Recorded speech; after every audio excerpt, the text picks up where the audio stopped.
ang batang manunubos, atin ngayong dalawin, atin ngayong dalawin, dalawin sambahin, siya ang Panginoon.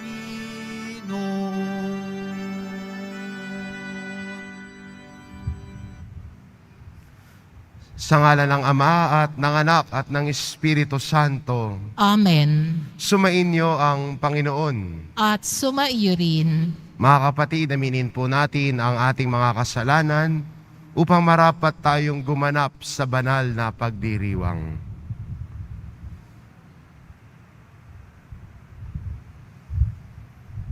Inaamin ko Sa makapangyarihang Diyos at sa inyo mga kapatid, na lubha akong nagkasala sa isip, sa salita at sa gawa at sa aking pagkukulang. Kaya isinasamo ko sa mahal na Birheng Maria, sa lahat ng mga anghel at banal at sa inyo mga kapatid, na ako'y ipanalangin sa Panginoong ating Diyos. kaawaan tayo ng makapangyarihang Diyos, patawarin tayo sa ating mga kasalanan, at patnubayan tayo sa buhay na walang hanggan. Amen. Panginoon, kaawaan mo kami. Panginoon, kaawaan mo kami. Kristo, kaawaan mo kami. Kristo, kaawaan mo kami. Panginoon, kaawaan mo kami. Panginoon, kaawaan mo kami. Manalangin tayo. Ama naming makapangyarihan, sa pagdating ng iyong anak, pagindapatin mong sumikat sa amin ang bagong liwanag. Siya nawang isinilang ng mahal na Birhen sa kanyang pagiging di na iba sa amin, ay mapagintapat na kami ay makapiling sa kanyang paghaharing walang maliw bilang tagapamagitan kasama ng Espiritu Santo magpa sa walang hanggan. Amen. Magsiupo na po ang lahat.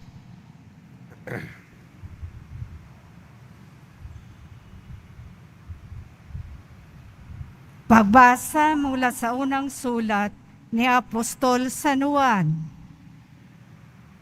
Minamahal kong mga kapatid, sino ang makapagtatagumpay laban sa sanlibutan? Ang sumasampalatayang si Jesus, ang anak ng Diyos. Si Jesucristo ang naparito sa sanlibutan, bininyagan sa tubig at nagbubo ng kanyang dugo sa kanyang kamatayan. Hindi lamang bininyagan sa tubig, kundi nagbubuo pa ng kanyang dugo. Ang Espiritu ang nagpapatotoo tungkol dito, sapagkat ang Espiritu ay katotohanan. Tatlo ang nagpapatotoo, ang Espiritu, ang tubig, at ang dugo. At nagkakaisa at tatlong ito. Tinatanggap natin ang patotoo ng tao, ngunit lalong matibay ang patotoo ng Diyos. At iyon ang patotoo ng Diyos tungkol sa kanyang anak. Ang sinumang nananalig sa anak ng Diyos ay naniniwala sa patotoong ito. Ngunit ang ayaw maniwala sa Diyos ay ginagawang sinungaling ang Diyos, sapagkat hindi siya naniniwala sa patotoo nitong tungkol sa kanyang anak. At ito ang patotoo, ipinagkaloob sa atin ng Diyos ang buhay na walang hanggan. At ito'y makakamtan natin sa pamamagitan ng kanyang anak. Ang pinananahanan ng anak ng Diyos ay may buhay na walang hanggan. Ngunit wala nito ang hindi pinananahanan ng anak ng Diyos. Isinusulat ko ito sa inyo upang malaman ninyo na kayong nananalig sa anak ng Diyos ay may buhay na walang hanggan. Ang salita ng Diyos. Salamat sa Diyos. Purihin mo, Jerusalem, ang Panginoong butihin. Purihin mo, Jerusalem, ang Panginoong butihin. Purihin mo, Jerusalem, purihin ang Panginoon. Purihin mo ang Diyos, kayong mga taga-Siyon. Yaong mga pintuan mo ay siya ang nag-iingat. Ang lahat ng iyong lingkod ay siya ang nagbabasbas. Purihin mo, Jerusalem, ang Panginoong butihin. Ginagawang matahimik yaong mga hangganan mo. Bibigyan kang kasiyahan sa kaloob niyang trigo. Kung siya ay nag-uutos, agad itong natutupad. Dumarating sa daigdig na hindi na nagluluwat. Purihin mo, Jerusalem, ang Panginoong butihin.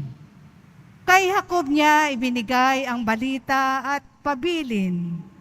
Ang tuntunit mga aral ibinigay sa Israel. Ang ganitong karapatan ay wala ang ibang bansa, pagkat hindi nila batid ang utos na itinakda. Purihin ang Panginoon. Purihin mo, Jerusalem, ang Panginoong butihin. Magsitayo po ang lahat.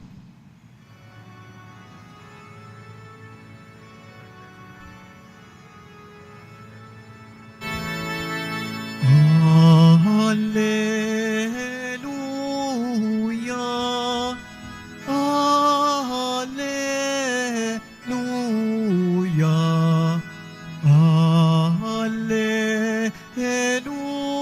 Hallelujah, Hallelujah.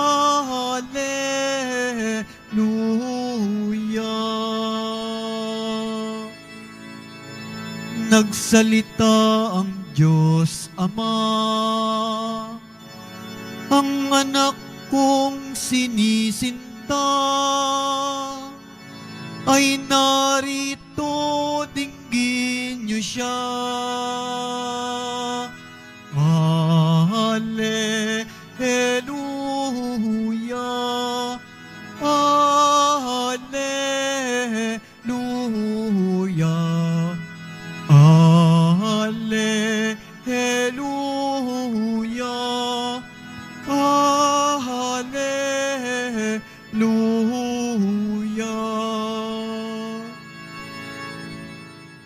Sumainyo ang Panginoon. At sumaiyo rin. Ang mabuting balita ng Panginoon ayon kay San Marcos. Papuri sa iyo, Panginoon.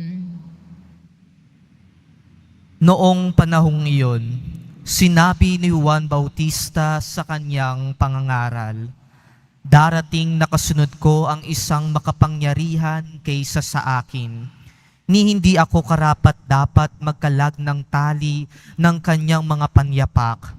Binibinyagan ko kayo sa tubig, ngunit bibinyagan niya kayo sa Espiritu Santo." Hindi nagluwat, dumating si Jesus mula sa Nazaret, Galilea, at siya'y bininyagan ni Juan sa ilog Jordan. Pagkaahon ni Jesus sa tubig, ay nakita niyang nabuksan ang kalangitan at bumaba sa kanya ang Espiritu na gaya ng isang kalapati, at isang tinig ang nagmula sa langit. "Ikaw ang minamahal kong anak, lubos kitang kinalulugdan." Ang mabuting balita ng Panginoon. Pinupuri ka namin, Panginoong Hesukristo. Magsiupo na po ang lahat. Isang mapagpalang umaga po sa inyong lahat, mga kapatid ko kay Kristo. Tunay nga pong kay buti ng Diyos dahil patuloy niyang ipinagkakaloob ang kanyang grasya para sa atin.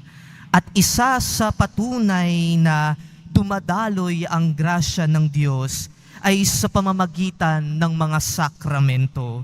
At ngayon, sa sakramento ng banal na misa, tayo ay kanyang pinagtipon-tipon upang si Jesus ay patuloy na makapasok sa ating buhay.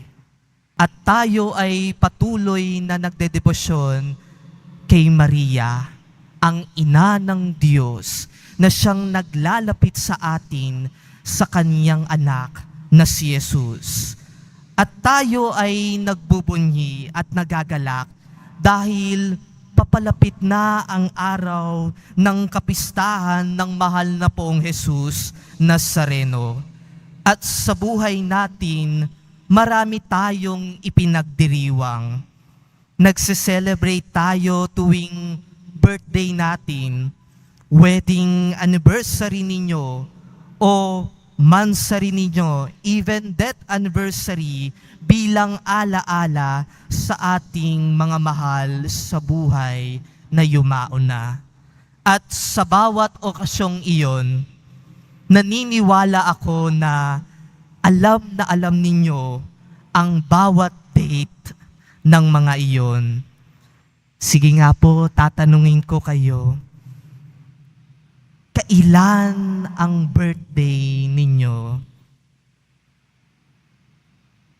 Marahil alam naman siguro ng lahat ang kanilang kaarawan. Ako po, ang birthday ko po ay sa May 30. Sinasabi ko lang po para huwag nyo kalimutan ang ireregalo nyo sa akin. Biro lang po. Para sa mga mag-asawa dito, pakitanong ang asawa ninyo, kailan ang wedding anniversary ninyo? Kapag may nagkamali pa dito, alam nyo na, isa lang ang dahilan, tumatanda na kayo, nakakalimot na. Sa mga magkasintahan dito, kailan ang mansari ninyo? Ako po ay may mansari din na sineselebrate. Mansari ng aking pagkadiakono tuwing sasapit ang ika-25 ng bawat buwan. At syempre, alam naman natin ang death anniversary ng mga taong sobrang malapit sa atin. Ngunit kung tatanungin ko kayo mga kapatid, sa kabila ng iba't ibang okasyon na ipinagdiriwang mo sa iyong buhay, nagawa mo na rin bang magdiwang, mag-celebrate sa tuwing sasapit ang araw ng inyong binyag? Alam mo ba kung kailan ka nabinyagan?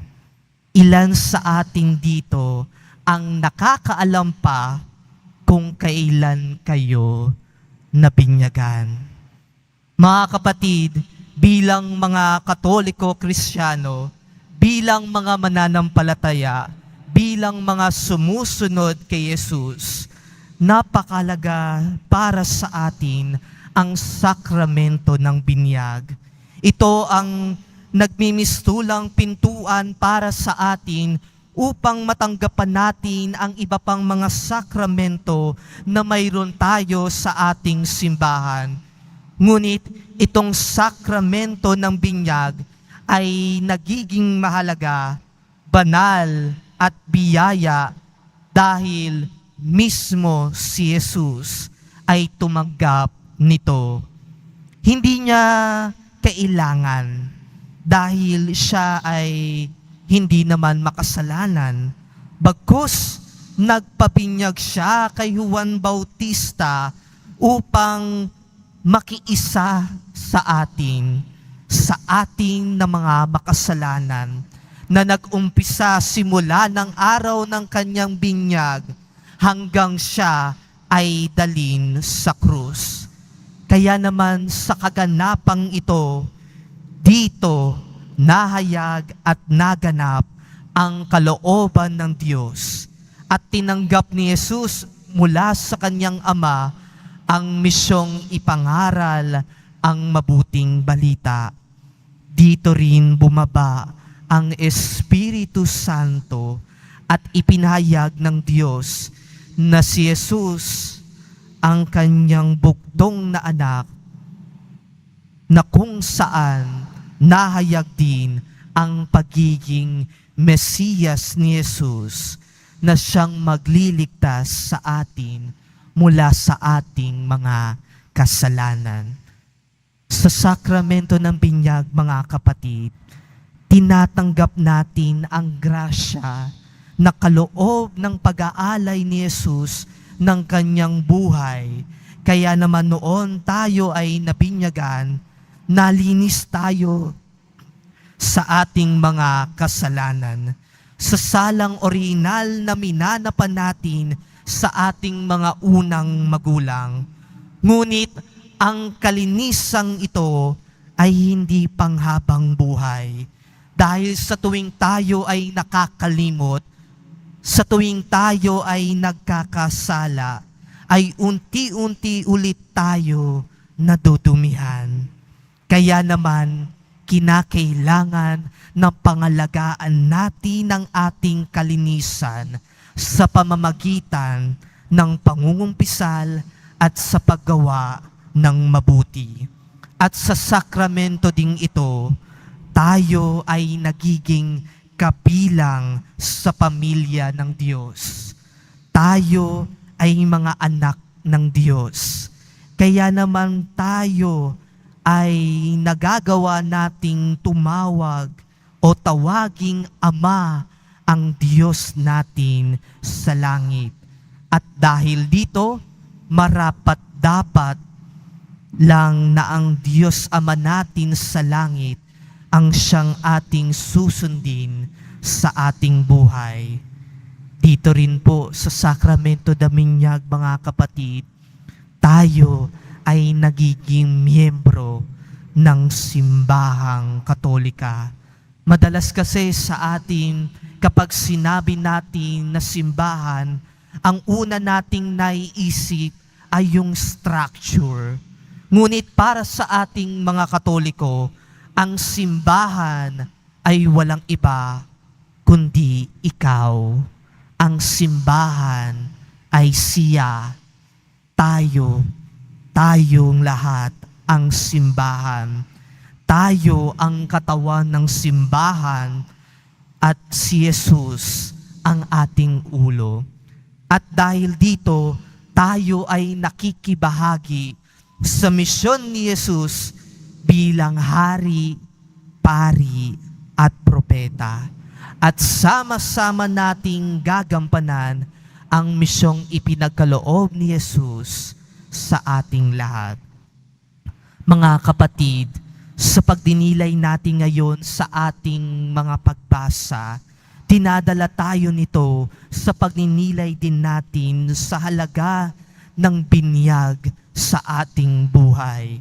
Dito, sa sakramento ng binyag, tayo ay nakikiisa kay Kristo sa kanyang buhay, sa kanyang pagkamatay, at sa kanyang muling pagkabuhay.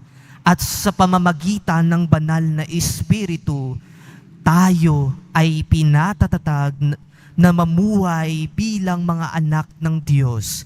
Kaya naman sa tuwing sasapit ang araw ng ating binyag, alalahanin natin palagi ang ating identity na tayo ay mga minamahal na anak ng Diyos. Nawa, sundin natin lagi ang kalooban ng Diyos sa pamamagitan din ng mga halimbawa na ipinakita ni Jesus sa atin. Kaya mga kapatid ko kay Kristo, sa kung gaanong kahalaga ang araw ng ating kapanganakan, gayon din natin bigyang halaga ang araw ng ating binyag. Kaya naman kung gaano tayo nagdiriwang sa mga selebrasyon na mayroon tayo, gayon din ipagdiwang natin ang araw na tuwing sasapit ang ating binyag. Dahil isa sa pinakamagandang nangyari sa ating buhay ay yung araw na tayo ay nabinyagan. Tayo ay luminis. Tayo ay pinatuloy sa pamilya ng Diyos. Kaya naman sa pagpapatuloy po ng ating pagdiriwang ng banal na misa, hingin natin ang grasya upang patuloy tayong makatugon sa mga pangako natin nung binyag. Mapalalim panawa natin ang ating pananampalataya sa Diyos at tulungan nawa tayo na mamuhay na katulad ni Jesus na siyang kinalulugdan ng Diyos. Amen. Magsitayo po ang lahat. Mga minamahal kong mga kapatid, sa binyag ni Jesus sa Ilog Jordan, pinaalala sa atin ang ating sariling binyag kung saan ginawa tayong mga anak ng Diyos. Kaya't natatawag nating Ama ang Diyos. Lumapit tayo ngayon sa Kanya habang sinasabi natin, Diyos na aming Ama, malugod ka nawa sa amin. Diyos na aming Ama, malugod ka nawa sa amin. Ang bayan ng Diyos, naway maging malinis sa binyag, upang nagtamasa ng kalayaan at dignidad bilang mga anak ng Diyos. Manalangin tayo. Diyos ng aming Ama, malugod ka nawa sa amin. Ang kalayaan at karangalan ng bawat mamamayan, naway pangalagaan at igalang ng bansa sa pamamagitan ng pagpapatupad ng mga programang mag-aangat sa kalidad ng buhay. Manalangin tayo. Diyos na aming Ama, malugod ka nawa sa amin. Ang mga pamilya at mga mamamayan, naway tunay na maranasan ang kanilang pagiging iisa sa pamamagitan ng kanilang buhay at pagpapahayag ng pananampalataya. Manalangin tayo. Diyos na aming Ama, malugod ka nawa sa amin. Ang mga may karamdaman at mga nagdurusa, naway makalaya sa panghihina ng kanilang katawan at pag-iisip. Manalangin tayo. Diyos na aming Ama, malugod ka nawa sa amin. Ang mga mananampalatayang namayapa na ay makabahagi nawa sa kaligayahan ng langit. Manalangin tayo. Diyos na aming Ama, malugod ka nawa sa amin. Diyos na aming Ama, ginagawa kaming mga tagapagmana ng iyong kaharian sa pamamagitan ni Jesus na iyong anak. Loobin mo na sa pananalangin namin para sa isa't isa ay manahan sa amin ang kaharian ng iyong kung saan ikaw ay nabubuhay at nagahari magpasawalang hanggan. Amen. Magsiupo na po ang lahat.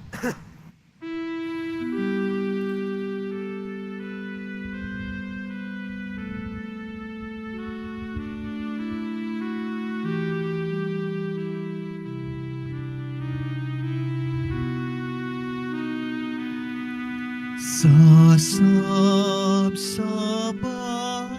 ng Bethlehem,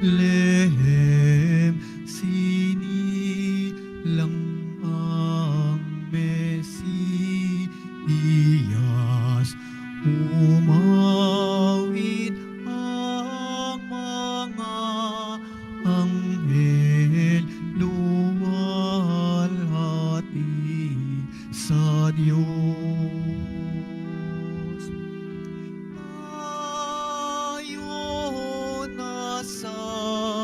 Belen, nagbabantay si San Jose. Sintahin, mahalin ang sanggol ni Maria. Magsitayo po ang lahat. Manalangin kayo mga kapatid upang ang paghahain natin ay kalugdan ng Diyos amang makapangyarihan. Tanggapin nawa ng Panginoon itong paghahain sa iyong mga kamay sa kapurihan niya at karangalan sa ating kapakinabangan at sa buong sambayanan niyang banal. Ama naming lumikha, ang tapat na pag-ibig at pagkakasundo ay sa iyo nagmumula.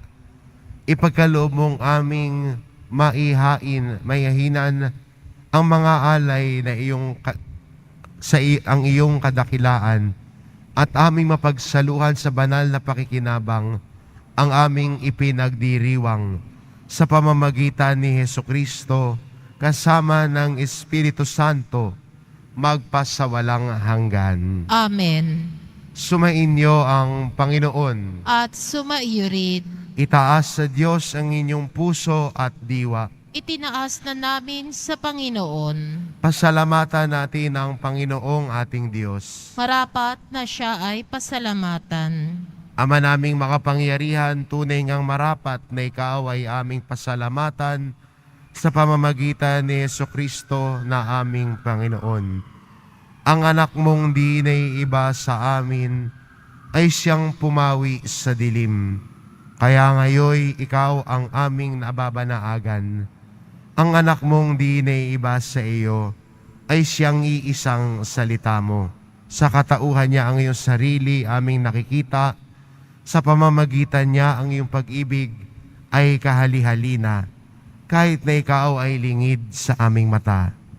Kaya kaysa na mga anghel na nagsisiawit ng papuri sa iyo, nang walang humpay sa kalangitan, kami nagbubunyi sa iyong kadakilaan. Santo, Santo, Santo, Panginoong Diyos ng mga hukbo, napupuno ang langit at lupa ng kadakilaan mo, o sana sa kaitaasan, pinagpala ang naparirito sa ngalan ng Panginoon, o sana sa kaitaasan, magsilhod po ang lahat. Ama naming banal, ikaw ang bukal ng tanang kabanalan, kaya't sa pamamagitan ng iyong Espiritu, gawin mong banal ang kaloob na ito, upang para sa amin maging katawan at dugo ng aming Panginoong Hesukristo. Bago niya pinagtiis ang kusang loob na maging handog, hinawakan niya ang tinapay, pinasalamatan kanya, pinagati-hati niya iyon, iniabot sa kanyang mga alagad at sinabi, "Tanggapin ninyong lahat ito at kanin. Ito ang aking katawan na ihahandog para sa inyo."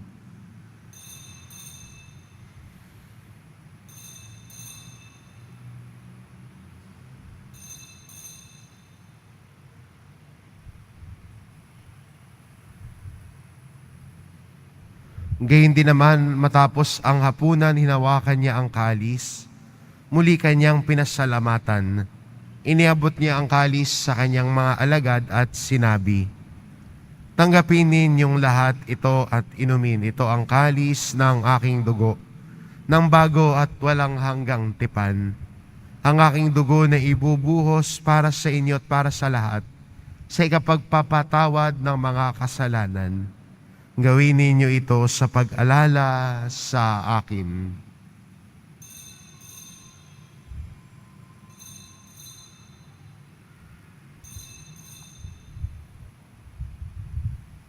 Magsitayo po ang lahat. Ipagbunyi natin ang misteryo ng pananampalataya. Si Kristo'y namatay, si Kristo'y nabuhay, si Kristo'y babalik sa wakas ng panahon.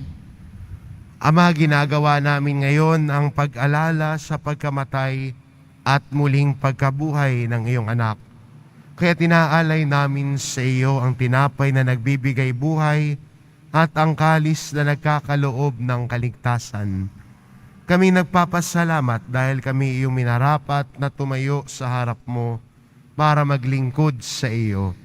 Isinasamo namin kaming magsasalo-salo sa katawan at dugo ni Kristo ay mabuklod sa pagkakaisa sa pamamagitan ng Espiritu Santo. Ama, lingapin mo ang iyong simbahang laganap sa buong daigdig. Puspusin mo kami sa pag-ibig kaisa ni Francisco na aming Papa at ni Jose na aming Obispo at ng Tanang Kaparian. Alalahanin mo rin ang mga kapatid naming nahimlay na may pag-asang sila'y muling mabubuhay, gayon din ang lahat ng mga pumanaw. Kaawaan mo sila at patuloyin sa iyong kaliwanagan. Kaawaan mo at pagintapatin kaming lahat na makasalo sa iyong buhay na walang wakas.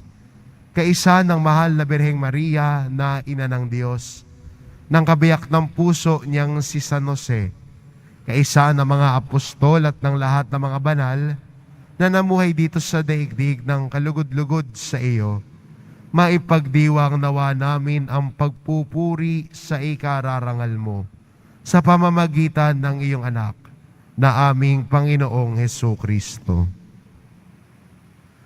Sa pamamagitan ni Kristo kasama niya at sa Kanya, ang lahat ng parangal at papuri ay sa iyo, Diyos Amang makapangyarihan, kasama ng Espiritu Santo, magpasawalang hanggan. Amen. Sa tagubilin ng mga nakagagaling na utos at turo ni Jesus na Panginoon natin at Diyos, ipahayag po natin ng lakas loob.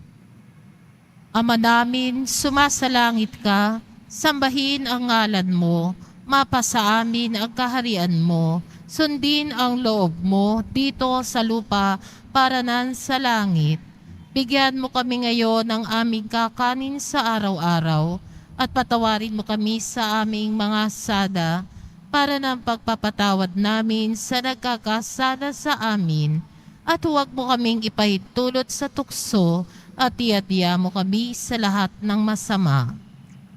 Hinihiling namin kami adya sa lahat ng masama, pagkalooban ng kapayapaan araw-araw, iligtas sa kasalanan at ilayo sa lahat ng kapahamakan, samantalang aming pinananabikan ang dakilang araw ng pagpapahayag ng tagapagligtas naming si Hesukristo. Sapagkat iyo ang kaharian at ang kapangyarihan at kapurihan magpakailanman. Amen.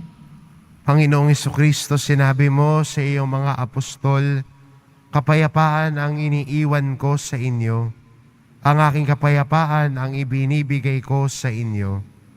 Tunghayan mo ang aming pananampalataya at huwag ang aming pagkakasala. Pagkalooban mo kami ng kapayapaan at pagkakaisa, ayon sa iyong kalooban, kasama ng Espiritu Santo magpasawalang hanggan. Amen. Ang kapayapaan ng Panginoon ay laging sumainyo. At sumaiyo rin. Magbigayan kayo ng kapayapaan sa isa't isa.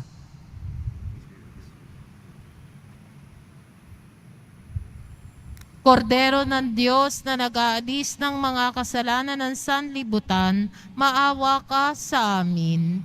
Kordero ng Diyos na nag-aalis ng mga kasalanan ng sanlibutan, maawa ka sa amin. Kordero ng Diyos na nag-aalis ng mga kasalanan ng sanlibutan, ipagkaloob mo sa amin ang kapayapaan. Magsiluhod po ang lahat.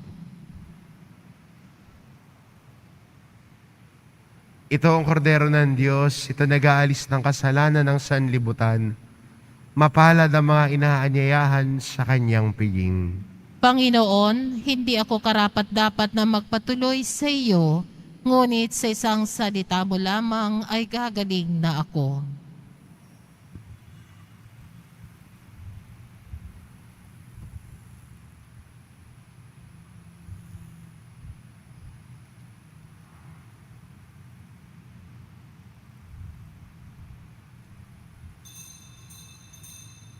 Para sa lahat ng tatanggap ng banal na komunyon, sasagot po tayo ng amen pagkasabi ng pari o ng lay minister na katawan ni Kristo at isubo agad sa bibig bago umalis sa harapan ng pari o lay minister. Sumunod po tayo. Maraming salamat po.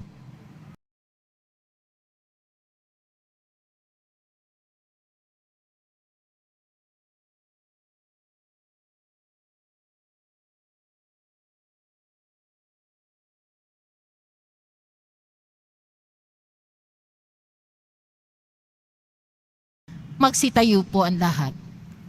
Manalangin tayo. Ama naming mapagmahal, kaming pinapagsalo mo sa iyong banal na piging, ay papakinabangin mo sa iyong dakilang pag-ibig, ngayon at kailanman, upang pagkalipas na mga kaloob mong pansamantala, makamtan namin ang aming inaasahang pampalagian sa pamamagitan ni Hesukristo, kasama ng Espiritu Santo, magpasawalang hanggan. Amen. Sumainyo ang Panginoon. At sumaiyo rin. Mahal na poong Jesus Nazareno, inihayag mo sa pamamagitan ng krus ang walang maliw na pag-ibig ng Diyos sa sangkatauhan. Pakinggan mo ang kahilingan ng iyong angkan na nagsusumamo sa iyo. Makamtan nawa nila ang iyong katugunan at tanggapin ang kasagutan na may utang na loob na tinatanaw. Basbasan din po ninyo ang mga may daladala nilang imahen at dasalan. Sa pamamagitan ng bendisyon na ito, naway maalala nila ang mga pangako nila noon sa binyag, na ikaw ang kanilang iibigin at pagdilingkuran, magpasa walang hanggan. Amen. Sumainyo at pagpalain kayo ng ating mapagmahal na Diyos, ang Ama at ang Anak at ang Espiritu Santo. Amen. Humayo kayong mapayapa, taglay ang pag-ibig ng mahal na pong Jesus Nazareno. Salamat sa Diyos.